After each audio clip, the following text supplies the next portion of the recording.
kick things off here with some pretty big news, and pretty big news that really goes across the entire landscape of everything that you and I cover and everything that we do, because it is big sports news. It is big, potentially sports gambling news. It is potentially big casino news. There's all kinds of stuff going on here with the fact that the Adelson family, yes, formerly of the Venetian Palazzo, whatever, of course they sold that, but they still have the Las Vegas Sands Corp that they own, which has a ton of money because they have all those casinos over in Macau and whatnot. And so they still have a ton of cash, and they are going to use some of that cash, Adam, to buy the majority stake in the Dallas Mavericks.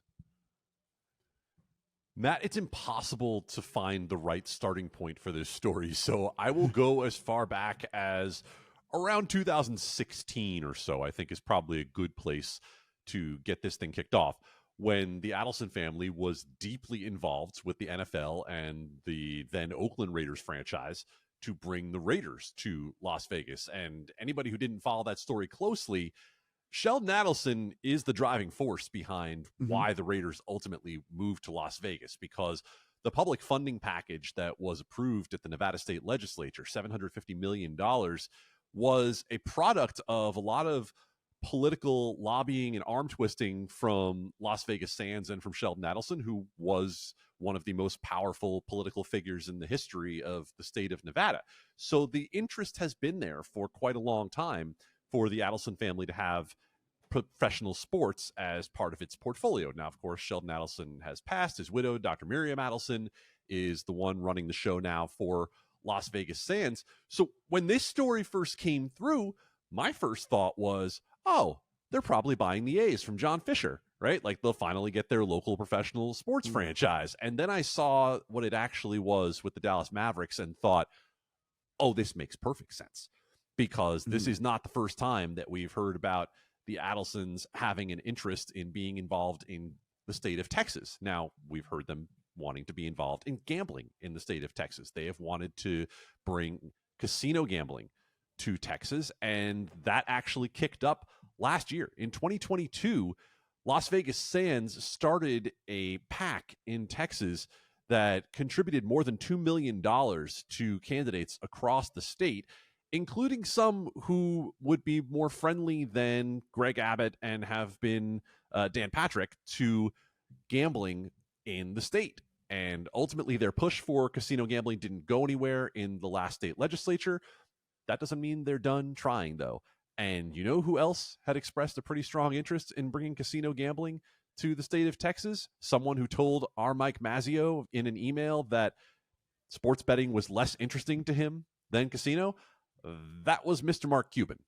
And Mark Cuban has also shared the interest of the Adelson family in having casino gambling as a much larger part of an entertainment complex within the Dallas area. In fact, what Mark Cuban talked to Mike Mazzio about months ago was the idea of making Dallas more of a tourist destination, making this entire area more of a place to bring people in when it's not just a matter of coming in for a Cowboys game or for something else, right? He talked about the fact that it's not necessarily a tourist destination on the level that a Las Vegas is a tourist destination. And the Adelson family clearly has some background in terms of that. So there are lots of connections here that bring up interesting points for us to talk about, Matt. I'll give it back to you before we get deeper into the layers on this, because I know you know plenty about it as well.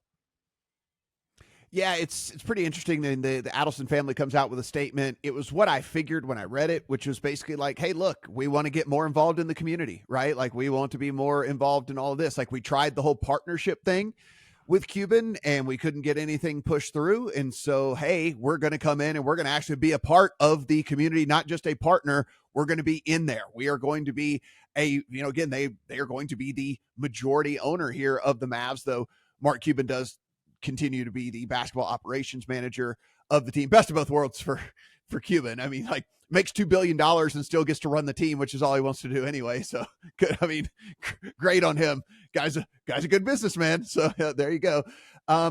Yeah, I mean, look, like you said, this has been in the works for a long time. Cuban has wanted to build a new stadium in Dallas. As part of the new stadium, he wanted to make it like this entertainment district, like you've heard about in all these other places where you have these new stadiums get built, where it's, you go in and it's not just, oh, we're only going to a game. You go early because there's several bars and several restaurants and a couple of shops and you can do whatever. Well, as part of his thought is, let's add a casino to that, right? Like, why not? Let's add a casino to that and have a casino be a part of that entertainment complex. And I think it's a great idea. You and I both, are somewhat optimistic that maybe something could get done in Texas. There was at least a little bit of steam last time through. And now I think that the Adelson family looked at it and said, if we're not actually part of Texas being so prideful and all the things like that, like we're outsiders coming in, just trying to partner with one of the guys that actually is part of the community.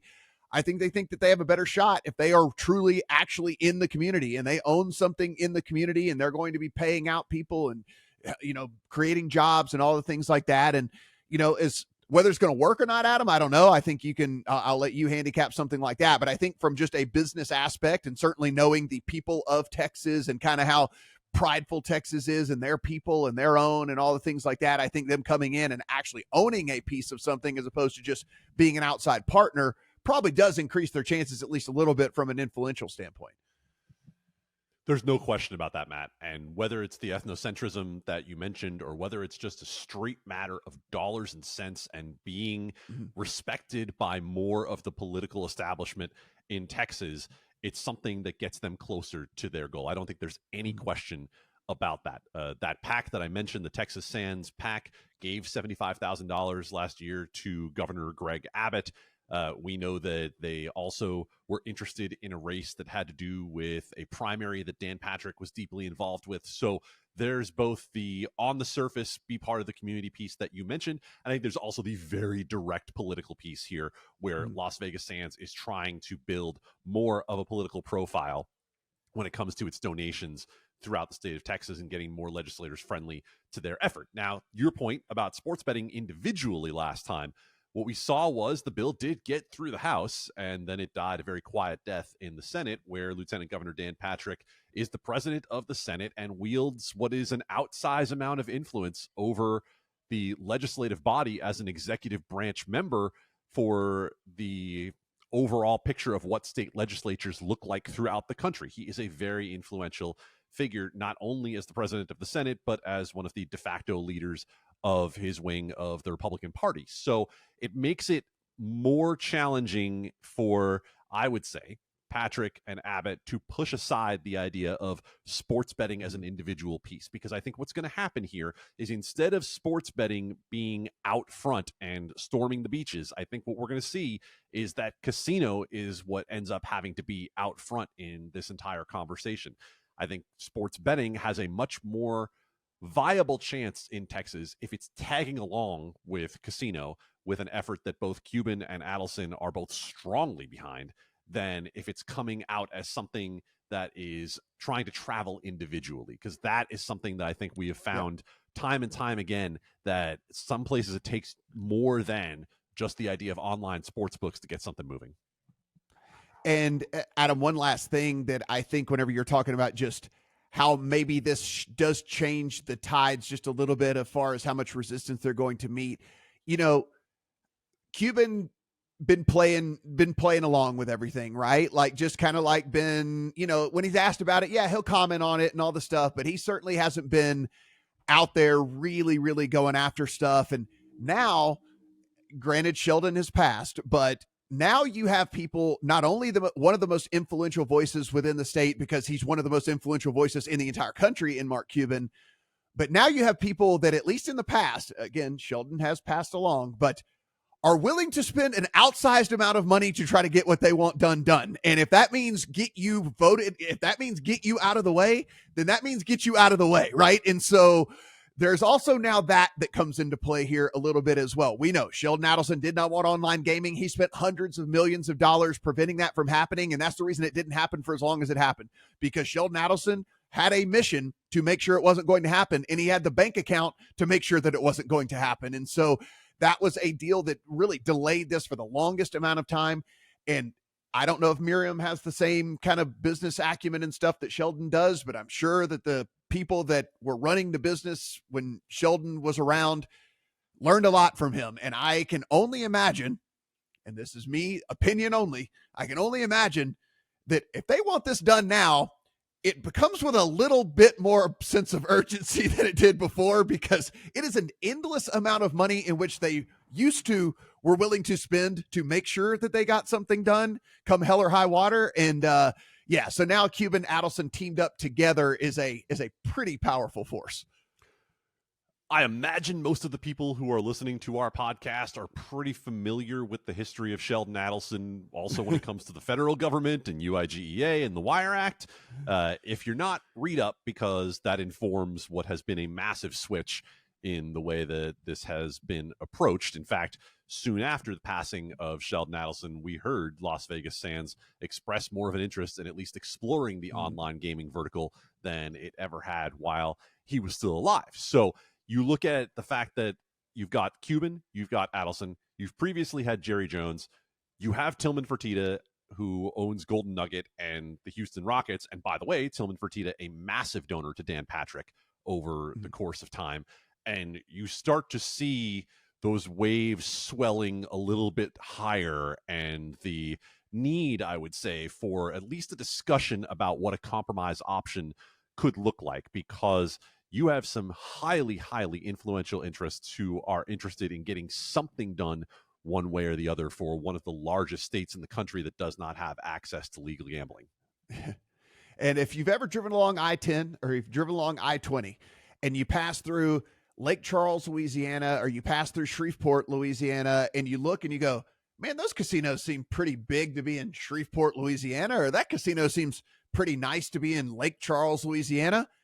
It's because it's funded by Texas, because everyone from Dallas goes over to Shreveport and everyone from Houston goes over to Lake Charles. And that's the only reason those casinos are as nice as they are and as big as they are and look as good as they do, because otherwise they would be little dumpy shacks in Lake Charles and in Shreveport. So again, money funneling, this in the sports betting aspect of it, but from a casino side of things, money just funneling out of that state each and every weekend, because they go and they do staycations over there. I mean, they go and do little vacations over there and gamble and stuff and in those little towns. So even more reason. I mean, we didn't even get to the financial part of it all, but like, I mean, even more reason. I mean, you're going to get tax dollars out of this. You're going to create jobs out of this. There's going to be more money within the state of Texas as well. No, there's no question at all about it. I think there's a whole other discussion that you and I could get into about Mark Cuban choosing to sell only a few years after saying that he thought sports betting was going to double the value of sports franchises. Of course, a $3.5 billion valuation, $2.2 billion sale, still pretty nice overall when it comes to the Dallas Mavericks, considering his investment of less than $300 million. It does raise an interesting point there as to what his involvement will be moving forward, whether it comes to the casino piece, whether it comes to the sports betting piece, because obviously with him stepping away from Shark Tank and making this sale, you have myriad speculation as to what the future looks like for Mark Cuban. Super interesting story. Of course, this is very fresh. Any details that come out, we will continue to report on all of that. The only thing that we have gotten is CNBC did get an email from Cuban that said, no, he is not running for president. So we shall see if that was the speculation right off the bat that he was going to run for president. He said he is not. His family would kill him. Hey, we have had a casino owner president before in this country. It wouldn't be the first time. This is true. This is true.